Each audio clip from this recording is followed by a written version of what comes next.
જી Gopal ઇટાલિયાની one man army એક વ્યક્તિની આટલી લોકપ્રિયતા થોડીક વધવા માંડી છે, જે જગ જાહેર છે, તમે માનો કે ન માનો. હવેની જે પેઢી છે, યંગ જનરેશન, જે ફર્સ્ટ ટાઈમ વોટર્સ જેને કહી શકાય, એને કામના માણસ જોઈએ છે, કોમના નહીં. આ જે મીટિંગ થવાની છે પેલા નોરતે, ઈ જો સક્સેસ ગઈ તો અનેકના ગરબા પોતાના ઘરે પાછા આવવાના, લખી રાખો. પણ અહીંયા 26 દીકરીના સુહાગ જણે ઉજાડી નાખ્યા.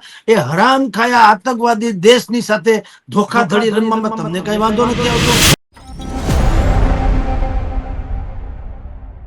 નમસ્કાર, હું છું ભૂમિત જાની. આપ જોઈ રહ્યા છો સત્યાર્થ મંથન.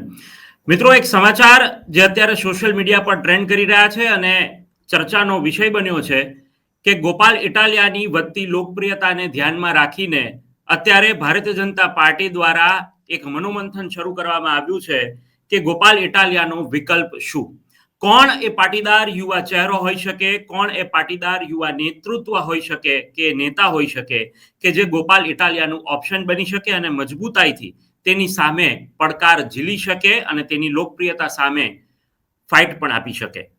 આ સાથે જ કોંગ્રેસમાં પણ આ જ મુદ્દે મનોમંથન થઈ રહ્યું છે, કારણ કે આમ આદમી પાર્ટી કરતા ગોપાલ ઇટાલિયા એ રેસમાં વધુ આગળ નીકળી ગયા છે. અને આ જ મુદ્દા પર વાત કરવા માટે સૌરાષ્ટ્રમાંથી કોણ ચહેરો હોઈ શકે તેની વાત કરવા માટે મારી સાથે વરિષ્ઠ પત્રકાર અને ગુજરાત હેડલાઇન્સના ગ્રુપ એડિટર જગદીશ મહેતા જોડાયા છે અને તેમની સાથે વાત કરવી છે. સર નમસ્કાર, આપનું સ્વાગત છે.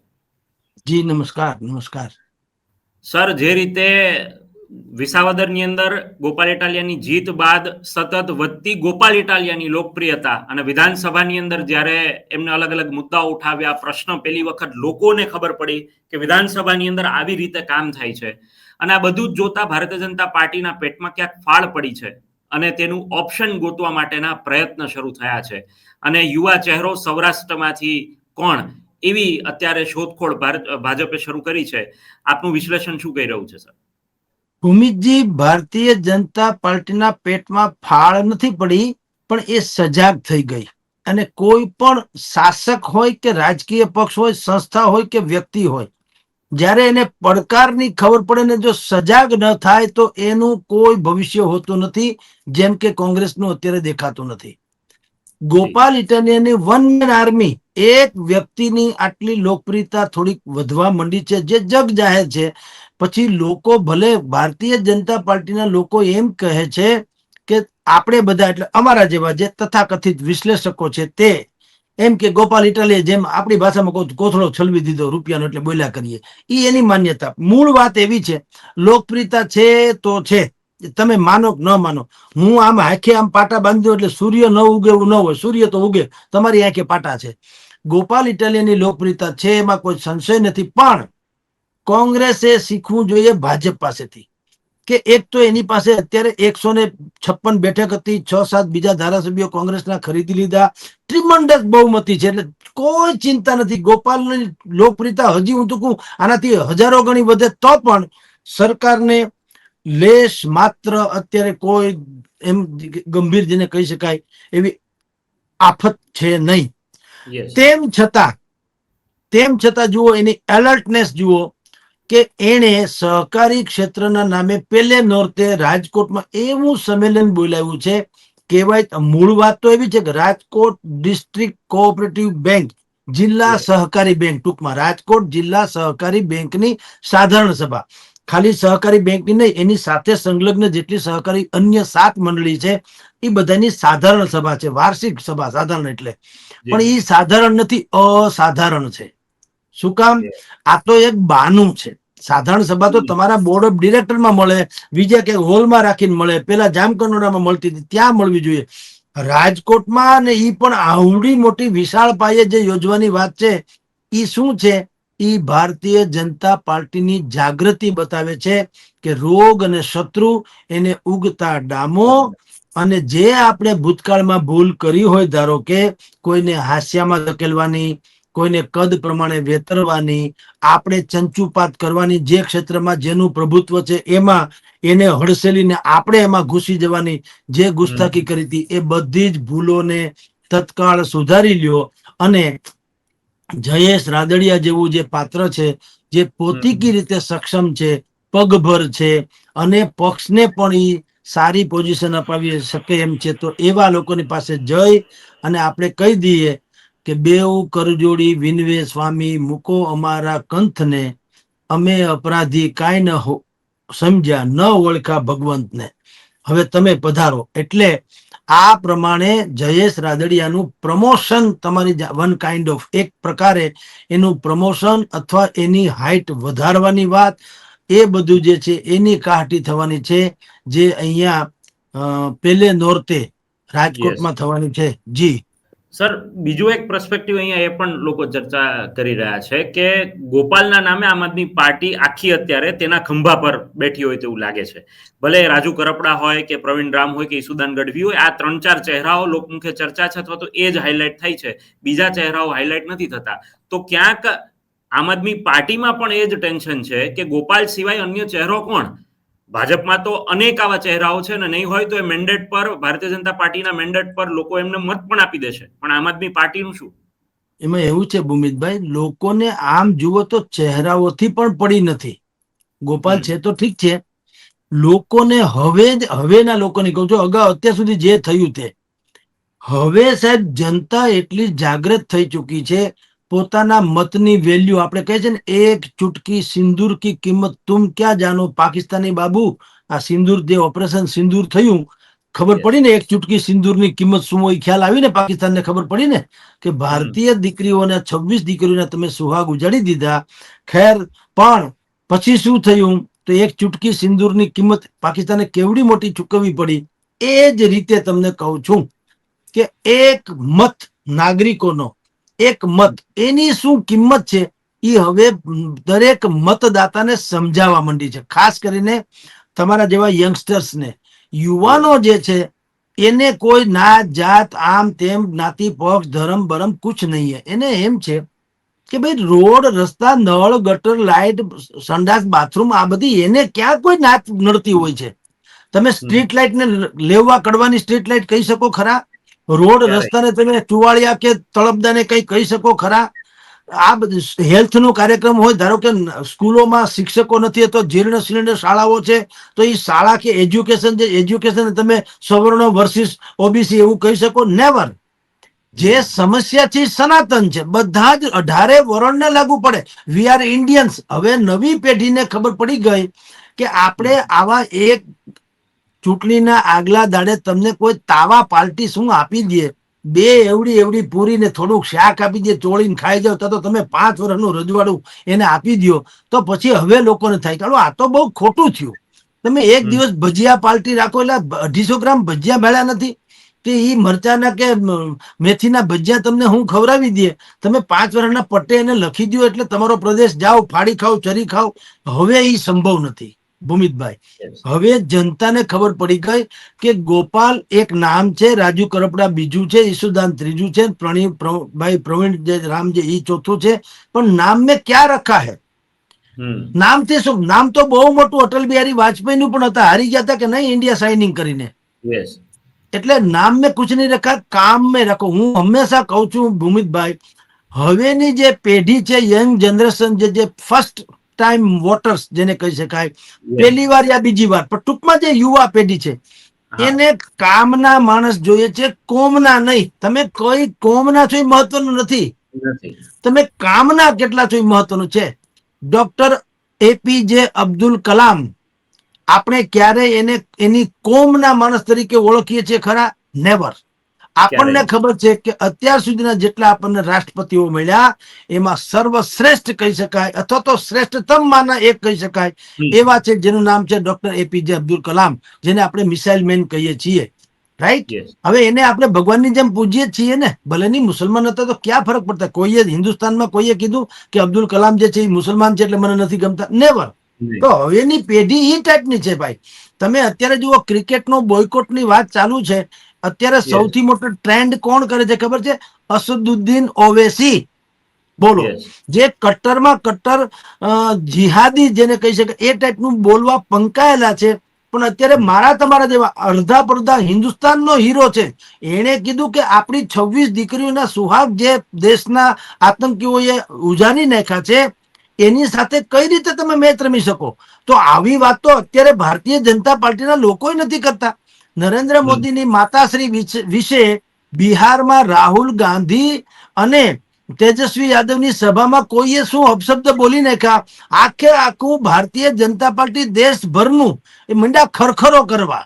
બધાએ તો બેસણા પાડ્યા હોય એમ રીતસર કાગા રોડ મચાવી, પણ અહીંયા 26 દીકરીના સુહાગ જણે ઉજાડી નાખ્યા. એ હરામ ખાયા આતંકવાદી દેશની સાથે ધોખાધડી રમવામાં તમને કઈ વાંધો નથી આવતો? બોલો, તો આ બેવડા ધોરણ છે કે નહીં? તો એમાં અસદુદ્દીન ઓવૈસીએ કીધું કે આ કોઈ કાળે મેચ થવી જોઈએ નહીં. શિવસેનાના નેતા સંજય રાઉતે પણ કીધું. એ તો બહુ સરસ વાતે કરી એને કે ભલા માણસ, તમે રશિયા યુક્રેનનું યુદ્ધ અટકાવવાની દાવો કરી શકો છો. નરેન્દ્ર મોદીને ઉદ્દેશીને કીધું, કટાક્ષમાં કીધું, રશિયા અને યુક્રેનનું યુદ્ધ અટકાવવાનો દાવો કરી શકો છો, ભારત પાકિસ્તાનની મેચ ન અટકાવી શકો? હવે આનાથી સારો તીક્ષ્ણ જે કટાક્ષ કયો હોઈ શકે? તો સવાલ એ છે કે નવી પેઢીને હવે આવી કોઈ વાતમાં રસ નથી કે તમે ધર્મના નામે, નાતના નામે, ગામના નામે, પ્રદેશના નામે, વંશવાદના નામે, એવું કાંઈ નહીં. તમે કામ કરી શકો એમ છો, પહેલી વાત. અને એ પણ ડિલિવરી કરવાની, નહીતર જેમ નેપાળમાં મારી મારીને તોડી નાખે એમ તોડી પણ નાખે એવી હદે પ્રજા થઈ ગઈ છે. કારણ બધાને ખબર છે અમારા મતથી એક તો તમે હાંડ થઈ જાઓ છો, અને વળી પાછા તમને ફાવે એમ તમે કરો ને અમને રેઢા મૂકી દો, એ કઈ રીતે ચાલે? અમારો મત છે એ કિંમતી છે, અમૂલ્ય છે. અમારા મતથી તો એને તમારા જેવા અમુક, તમારા ઇન ધ સેન્સ જે લોકો ઉભા હોય એની વાત કરું છું, અમુક લોકોને કારણે ટેલેન્ટેડ લોકો પાછળ રહી જાય છે. તો જે સમર્પિત છે, સમાજને સમર્પિત છે, દેશને સમર્પિત છે, જે એના મતદારો છે એને સમર્પિત છે, એવા લોકો બિચારા હાસ્યામાં રહી જાય. અને કોઈ પણ માણસ આલ્યો માલ્યો જમાલ્યો કોઈ પણ આવે, એ નાતના નામે, ધર્મના નામે, જ્ઞાતિના નામે, પ્રદેશના નામે, વારસાના નામે, પક્ષના નામે, આઈડિયોલોજીના નામે એમ કરીને ચડી બેહે. તો એ હવે નવી પેઢીને બિલકુલ ગમતું નથી. નવી પેઢીથી અને નવી પેઢીના ઈશારે હવે જૂની પેઢીના લોકો પણ સમજે છે કે ભાઈ આપણો મત છે એ આપણે રેડફી શું કામ નાખવો, અને મત ન દેવો એ પણ એક જાતનો ઉકેલ નથી. કારણ કે મત ન દે તો ઓછો હરામી છે જીતી જશે. તમારે સારા માણસને જો રાજકારણમાં લાવવા હોય તો ભલે એક્સ વાય ઝેડ કોઈ પણ નાતનો, કોઈ પણ ગામનો, કોઈ પણ પ્રદેશનો, કોઈ પણ પક્ષનો, ઇવન તો અપક્ષ કેમ નથી, એને પણ મત દેવા. આ વાતની જયારે હવે ખબર પડી પક્ષોને, એટલે એ લોકો હવે આમાં બુદ્ધિપૂર્વક એલર્ટ થઈ ગયા. અને એને એમ લાગ્યું કે અત્યારે ડેમેજ કંટ્રોલ નહીં કરીએ તો બહુ મોડું થઈ જશે. એટલે કોંગ્રેસને તો કઈ આવું હોતું નથી. ભારતીય જનતા પાર્ટી શાસકમાં અને પ્રચંડ બહુમતી હોવા છતાં જયેશ રાદડિયાને એની જાન જોડશે, ને લુણાવંતની જેમ ભારતીય જનતા પાર્ટી એના ગીતડા ગાહે હાંજીના. ઈ કરવું જોઈએ કોંગ્રેસે. કોંગ્રેસ ઉલટું કરી રહી છે. કોંગ્રેસ શું કરે છે? 41 જેટલા પાટીદાર લોકોના નેતા જે છે, એને મહેશભાઈ મનહરભાઈ પટેલના પ્રવક્તા છે, એને પત્ર લખો બાકી છે. અમદાવાદમાં તો પેલા બધા ભેગા થયા. 41 માંથી 26 જેટલા તો લોકો ધારાસભ્ય લેવલના હતા. એમાંના કેટલાક તો ધારાસભ્ય પણ છે, કિરીટભાઈ પટેલ જેવા, પણ બાકીના ધારાસભ્ય લેવલના નેતાઓ હતા. અને બાકી સૂચિત રીતે હતા કે જે ધારાસભ્ય થઈ શકે એવી ક્ષમતા ધરાવનારા. આ બધા લોકોએ પત્ર લખ્યો ભાઈને, રાહુલ ગાંધીને, કે ભાઈ તમે અમને સાંભળો, અમારી જે વલોપાત છે એ અમારે ઠાલવવો છે, તમે અમને સાંભળો ને કંઈક નિર્ણય કરો. કારણ કે 17% અમે લોકો છીએ ગુજરાતમાં મતદારોમાં. 17% એટલે શું થયું તમે વિચાર કરો. અને સૌરાષ્ટ્ર કચ્છની જે 36 બેઠક છે એમાં નિર્ણાયક છે પાટીદાર સમાજ.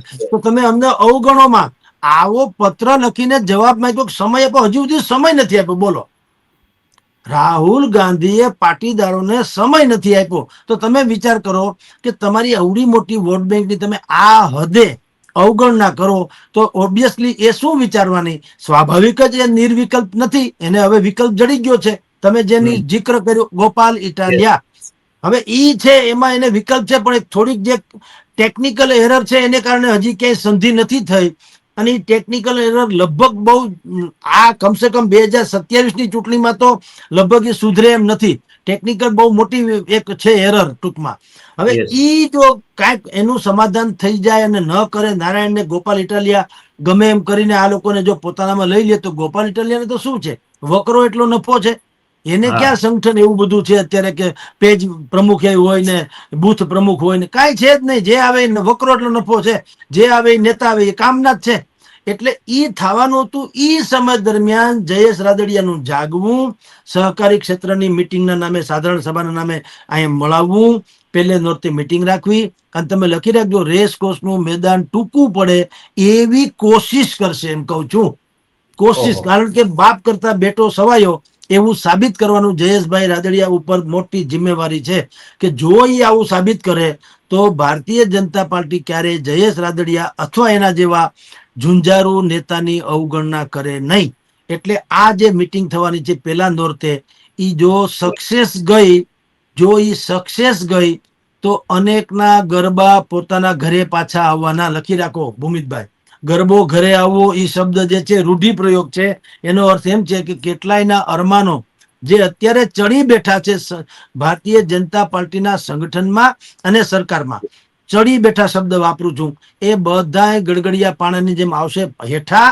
અને જે પરફોર્મન્સ બતાવી શકે એમ છે જયેશ રાદડિયા જેવા લોકો, એને ત્યાં આરૂઢ થવાની વ્યવસ્થા થશે. એટલે સૌરાષ્ટ્રના રાજકારણમાં નહીં, ગુજરાતના રાજનીતિમાં જબરદસ્ત પરિવર્તન લાવે એવું આ સંમેલન રાજકોટમાં પહેલે નોરતે યોજાવાનું છે. જી સર, જે રીતે તમે કહ્યું આ સંમેલનની વાત કરી, ટૂંકમાં જ ફરી પાછો આવું છું. આ સંમેલનથી એક તો મંત્રી મંડળના વિસ્તરણની વાતો જે ચાલી રહી છે એ પણ છે, પ્રધાનમંત્રી ફરીથી ગુજરાત પ્રવાસે આવે છે અને સાથે અમિત શાહની એન્ટ્રી પણ રાજકોટની અંદર. તો આ જે આખા સમીકરણો છે તેનાથી લાગે છે કે જયેશ રાદડિયાને યુવા નેતૃત્વ તરીકે અને એક ઉભરતા ચહેરા તરીકે જે કહેવામાં આવતું હતું વિસાવદરમાં રસ્તો કર્યો, એ રસ્તો નથી થયો, પરંતુ એક મોટી તક એને આ સૌરાષ્ટ્રના માધ્યમથી એને આપવા જઈ રહ્યા છે.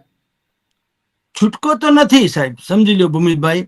આપણે બોલીએ એવું થાય જરૂરી નથી, પણ જે અત્યારે સમજણમાં આવે છે એ વાત તો એવી છે કે વિજયભાઈ રૂપાણીનો અવકાશ એટલે એના ગયા પછીથી જે ખાલીપો સર્જાણો, કે એક સેતુ રૂપ માણસ કે જે હાઈકમાન્ડ અને સૌરાષ્ટ્રના એ બેને જોડે, એ સેતુ રૂપ માણસ જે વયો ગયો, એ પછી ભારતીય જનતા પાર્ટી એવા એક નેતાની તલાશમાં હતા કે જેમાં 4-5 પ્રકારની વાત જે છે એ સમેટાઈ જાય. વાત નંબર 1, અત્યંત ભરોસેમંદ માણસ કે જે હાઈકમાન્ડની ગોપનીય વાતોને પણ અમલમાં મૂકે પણ કોઈને કહે નહીં, જેને સમદર પેટા કહેવાય. સમદર પેટા લોકો હોય ને, એ દુનિયાભરની જેમ તમામ નદી દરિયામાં મળે દરિયો છલકાય નહીં, એમ તમામ વિગતો પોતાના પેટમાં સંગ્રહી રાખે પણ ઓકે નહીં, એને સમદર પેટા કે. તો જયેશ રાદડિયાની આ તો પછી વાત કરું, પેલા આવા 4-5 લોકોની એ લોકો શોધમાં હતા. એક, એ સમદર પેટો હોય. નંબર 2, ભયંકર વિશ્વાસુ હોય.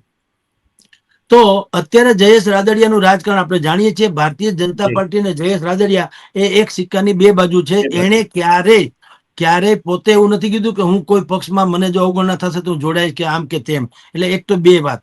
નંબર 3, એ એવી કોમ્યુનિટીમાંથી આવે છે જેની અવગણના કરવી એ આપઘાત કરવા સમાન છે. એ કોમ્યુનિટી નામ છે પાટીદાર, જેની 17% જેટલી મતદારો છે, જનસંખ્યા છે. એટલે એક તો એમાંથી પણ આવે છે. નંબર 4, સહકારી ક્ષેત્રમાં જે એટલું બધું સજ્જડ અને મજબૂત હોય છે કે એમાં ભારતીય જનતા પાર્ટીએ પ્રયોગ કર્યો, એમાં પણ નિષ્ફળ ગયા. એણે અમિત શાહ, એટલે ભારતીય જનતા પાર્ટીએ ઇફકોની ડિરેક્ટરની ચૂંટણીમાં જયેશ રાદડિયાને મેન્ડેટ આપવાને બદલે બિપિનભાઈ ગોતાને, અમદાવાદ વાળા ખોડલધામ થકીને ટ્રસ્ટના સદસ્ય છે, એને મેન્ડેટ આપ્યો, જયેશ રાદડિયાને ન આપ્યો.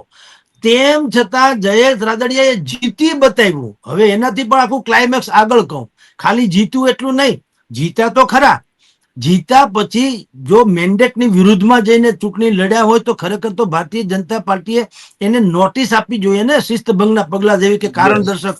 એને બદલે અમિત શાહ એના ઘરમાં ગયા, એના બધા પરિવાર ફેમિલી ફોટો સેશન કરાવ્યું, ત્યાં જેમા કરવા, કોઠા ટાઢા કર્યા અને એના છોકરા રમાડ્યા. એનો અર્થ એમ છે કે હવે સમજી ગયા. મેં તમને શરૂઆતમાં જે એક પંક્તિ દોહરાવું પાછી, કે બેઉ કરજોડી વિનવે સ્વામી મૂકો અમારા કંથને, અમે અપરાધી કાંઈ ન સમજ્યા ન ઓળખા ભગવાનને. જયેશભાઈ, અમે તમારું આ કદને માપવામાં અમારી ફૂટપટ્ટી ટૂંકી પડી, એટલે હવે અમને ક્ષમ્ય ગણો. અને આપ જ સહકારી ક્ષેત્રના માંધાતા છો, એ અમે સ્વીકારીએ છીએ. રાજકોટમાં મહાસંમેલન કરો, મહાસંમેલનમાં તમારી શક્તિનું પ્રદર્શન કરો. શક્તિ તમારું પ્રદર્શન થઈ જાય એટલે તમે સર્વમાન્ય નેતા તરીકે સૌરાષ્ટ્રના બની જાઓ, અને અમે તમને ઊંચું એવું એક ગંભીર પદ આપીએ, કેબિનેટથી માંડીને એમાં ગુજરાત સરકારના સૂચિત પ્રધાનમંડળમાં એવું ગંભીર ને સારું પદ આપીએ, અને એના કારણે તમે અમને ગોપાલ ઇટાલિયાની આંધીથી બચાવો. આ આખું સમીકરણ છે આપની જાણ ખાતર. જેટલે તેના કારણે રાજકોટનું સૂચિત સંમેલન જે પ્રથમ નોરતે યોજાવા જઈ રહ્યું છે એનો બિલકુલ રાજ્ય કક્ષાએ અને રાષ્ટ્ર કક્ષાએ, એટલે ભારતીય જનતા પાર્ટીમાં રાષ્ટ્ર કક્ષાએ એટલે આખા દેશને કઈ લેવા દેવા નથી, પણ ભારતીય જનતા પાર્ટીના રાષ્ટ્રીય રાજકારણ સુધી એના પડઘા પડવાના. જી ચોક્કસથી સર, અમારી સાથે જોડાયા અને સમગ્ર મુદ્દે ચર્ચા કરી તે બદલ આપનો ખૂબ ખૂબ આભાર. જી નમસ્કાર. તો આ હતા વરિષ્ઠ પત્રકાર જગદીશ મહેતા કે જેમને સ્પષ્ટતા સાથે જે પહેલા નોરતે રાજકોટના રેસકોર્સ ગ્રાઉન્ડની અંદર જે સહકારી ક્ષેત્રનું સૌથી મોટું એક પ્રકારે કહી શકાય સંમેલન આયોજિત થવા જઈ રહ્યું છે, જેની અંદર દેશના ગૃહમંત્રી અને સહકારિતા મંત્રી અમિત શાહ પધારવાના છે અને જયેશ રાદડિયા એ કહેવાય કે કઈ પ્રકારે આ સંમેલનની અંદર જોવા મળે છે, કઈ પ્રકારે તેમનું શક્તિ પ્રદર્શન બતાવે છે, તેના પરથી આગામી દિવસોની અંદર સૌરાષ્ટ્રના રાજકારણની અંદરના ઉતાર ચઢાવ પણ સ્પષ્ટ થઈ જશે. ઘણા સમયથી જે પ્રદેશ પ્રમુખની નિમણૂકને લઈને જે ચર્ચાઓ ચાલી રહી છે બધી જ અત્યારે સાઈડ પર છે. અત્યારે જો મુદ્દો ચર્ચામાં હોય તો એ ચર્ચા છે આ સહકારિતા સંમેલન, કે જેની અંદર જયેશ રાદડિયાને ક્યાંક એક ઈશારો કરવામાં આવ્યો છે અને ભારતીય જનતા પાર્ટી એ સતર્ક બની છે કે ગોપાલ ઇટાલિયાનો મજબૂત પડકાર ઝીલી શકે અને ગોપાલ ઇટાલિયાને તેની એ જ ભાષામાં જવાબ આપી શકે અને તેનું મજબૂત લડાયક નેતૃત્વ એનું ઓપ્શન એ જયેશ રાદડિયા બને એવા સંકેતો અત્યારથી પ્રાપ્ત થઈ રહ્યા છે. જે રીતનો આખો માહોલ સર્જાઈ રહ્યો છે, જે રીતે ગુજરાતની અંદર ભારતીય જનતા પાર્ટી એ છેલ્લા વર્ષોથી રાજ કરતી આવી છે અને જ્યારે છેલ્લા થોડા દિવસોની અંદર અને ખાસ કરીને વિસાવદરમાં આમ આદમી પાર્ટીની જીત બાદ ગોપાલ ઇટાલિયાની વધતી લોકપ્રિયતાને ધ્યાનમાં રાખીને જે પ્રકારે અત્યારે ભારતીય જનતા પાર્ટી રણનીતિક રૂપે જે ફાઇટ આપવાનું, ડેમેજ કંટ્રોલ કરવાનું શરૂ કર્યું છે, તેનાથી આવનારા દિવસોની અંદર આમ આદમી પાર્ટી માટે પણ ક્યાંક આ પડકાર બનીને આવે તેવું ચોક્કસથી લાગી રહ્યું છે.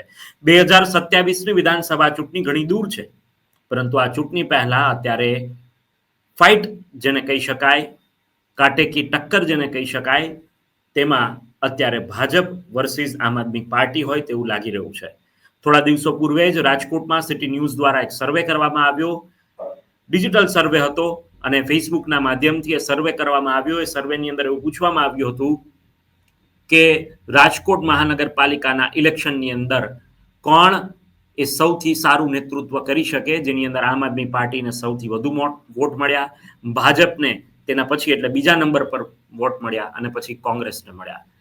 જો વિધાનસભા જીતવી હોય તો કોર્પોરેશન જીતવું એ ખૂબ જરૂરી છે, કારણ કે કોર્પોરેશનના મુદ્દાઓ એ વિધાનસભાની અંદર અસર કરતા હોય છે અને એટલા માટે જ આ સર્વે એ ભાજપના કહેવાય ને કે અંદરના જે વર્તુળમાંથી ચર્ચાઓ ચાલી રહી હતી, અંદર ખાને જે ચર્ચાઓ ચાલી રહી હતી તેના પરથી સ્પષ્ટ થયું કે ક્યાંક ભારતીય જનતા પાર્ટીનું કાચું ન કપાય એટલા માટે જ જગદીશ મહેતાએ સમજાવ્યું એ રીતે કે રોગ અને શત્રુ જે રીતે ઉગતા ડામવા પડે એ પ્રકારની પરિસ્થિતિ ભારતીય જનતા પાર્ટી માટે છે.